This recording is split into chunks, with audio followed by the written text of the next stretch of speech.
belajar PKBM Latansa Bojonegoro. Bagaimana kabarnya? Semoga dalam keadaan baik-baik saja dan senantiasa sehat selalu. Salam kenal saya sampaikan pada pertemuan pembelajaran pertama kali ini.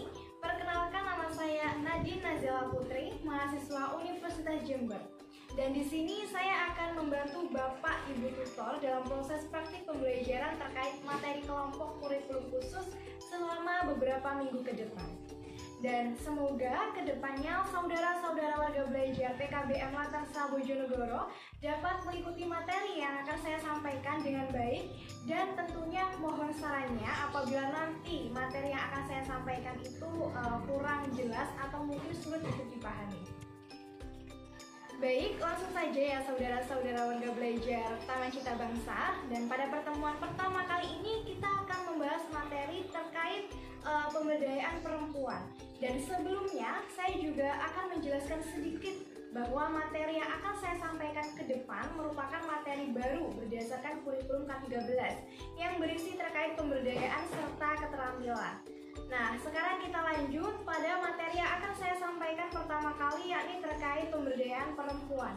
Dan langsung saja, jadi kita awali terkait pengertian pemberdayaan itu seperti apa, kemudian nanti lanjut terkait penjelasan pemberdayaan perempuan. Dan pemberdayaan ini merupakan kemampuan dari suatu individu atau kelompok yang sudah berdaya kepada individu ataupun masyarakat agar menjadi lebih berdaya. Dan salah satu contohnya agar mudah untuk dipahami adalah adanya penggerak dalam sebuah organisasi yang memiliki program berkaitan dengan pemberdayaan bagi masyarakat khususnya perempuan. Nah, dari sini sudah bisa untuk dipahami ya. Selanjutnya kita masuk pada penjelasan pemberdayaan perempuan. Nah, untuk pemberdayaan perempuan sendiri ini adalah dapat kita jelaskan bahwa pemberdayaan perempuan itu merupakan suatu bentuk perubahan hubungan kekuasaan antara laki-laki dan juga perempuan dalam berbagai aspek, di mana posisi kekuasaan perempuan itu akan terlihat mandiri serta sejajar dengan para laki-laki.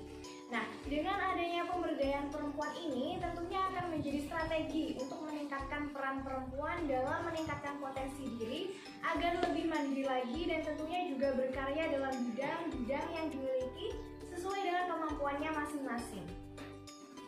Selain itu, dengan adanya pemberdayaan perempuan itu tadi dapat mengurangi tindakan pengurangan hak yang dimiliki para wanita yang seakan-akan selalu tertindas. Dan salah satu contoh adanya pengurangan hak pada wanita ini adalah di mana adanya budaya patriarki yang saat ini itu masih merajalela di berbagai daerah, terutama di desa-desa gitu ya.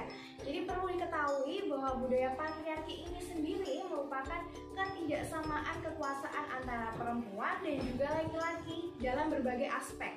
Dan yang perlu digarisbawahi terkait budaya patriarki ini yaitu sangat menonjolkan peran seorang laki-laki untuk menjadi pemimpin di dalam suatu bidang secara menyeluruh.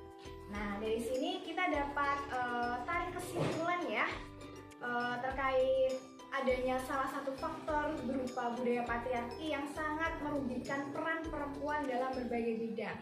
Dan tentunya kita harus merubah hal tersebut. Supaya apa?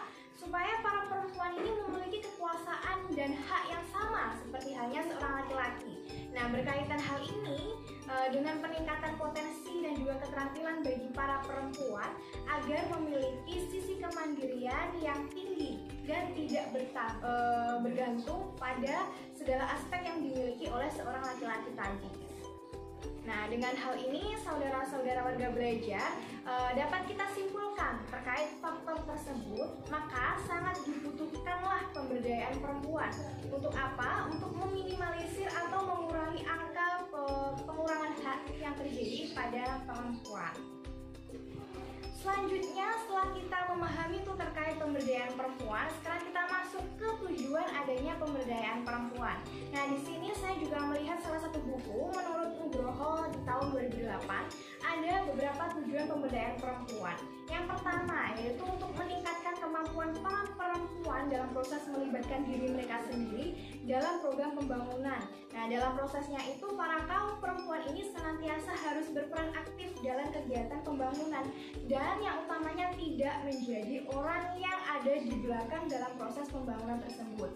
Kemudian yang kedua itu adalah kemampuan kaum perempuan dalam kepemimpinan. Jadi untuk meningkatkan posisi tawar-menawar dan juga keterlibatan dalam setiap pembangunan baik sebagai perencanaan, kemudian pelaksanaan, kemudian maupun melakukan monitoring dan evaluasi kegiatan.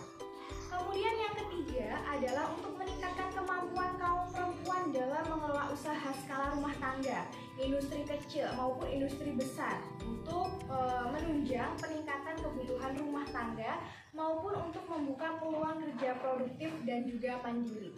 Nah, ini ada yang terakhir. Yang terakhir adalah untuk meningkatkan peran dan fungsi organisasi perempuan di tingkat lokal sebagai wadah pemberdaya kaum perempuan agar dapat terlibat secara aktif dalam program pembangunan pada wilayah tempat tinggalnya.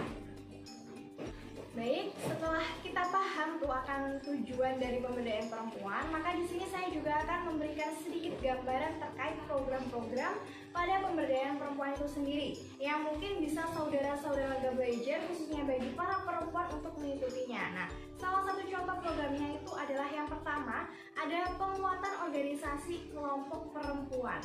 Nah, pada hal ini ada salah satu contoh programnya berupa PKK, yaitu pembinaan kesejahteraan keluarga. Dan program ini pun tentunya sudah tidak familiar lagi bagi para saudara-saudara sekalian. Karena apa?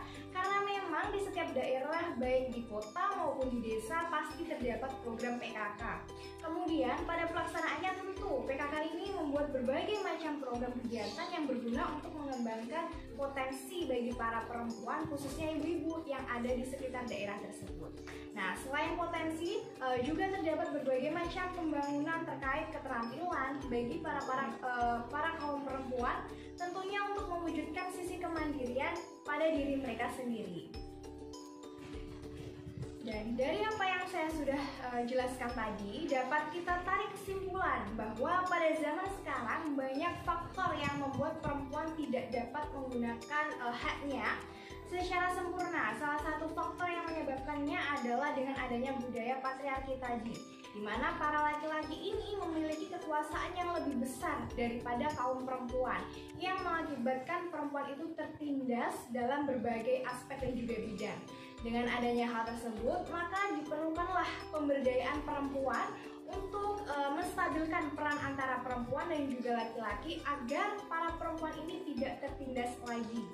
Nah, selain itu, tujuan utama pemberdayaan perempuan itu adalah untuk meningkatkan potensi dan juga keterampilan sebagai aspek kemandirian, sehingga dalam kehidupannya itu tidak lagi bergantung pada kaum laki-laki. Baik, saudara-saudara Warga Belajar PKBM Latansa Bojonegoro, tadi merupakan sedikit penjabaran dari saya terkait materi pemberdayaan perempuan. Semoga apa yang saya sampaikan dapat menambah wawasan dan juga pengetahuan untuk Warga Belajar sendiri. Kemudian, sebelum saya akhiri, saya ingin memberikan sedikit soal yang hendaknya saudara kerjakan terkait materi yang baru saja saya sampaikan. Nah, untuk pengerjaannya nanti akan saya kirimkan link pertanyaan. Nanti saudara mengklik link yang sudah saya kirim dan bisa langsung dikerjakan.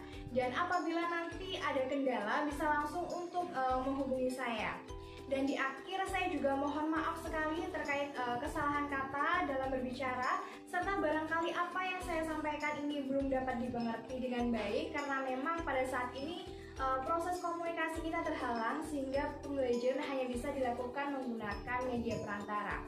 Dan apabila ada pertanyaan, bisa langsung menulis pertanyaan di WA group ya, sesuai dengan perangkat pembelajaran yang kita gunakan. Dan juga ketemu lagi di pembelajaran minggu depan. Insya Allah kita akan membahas terkait keterampilan berwirausaha.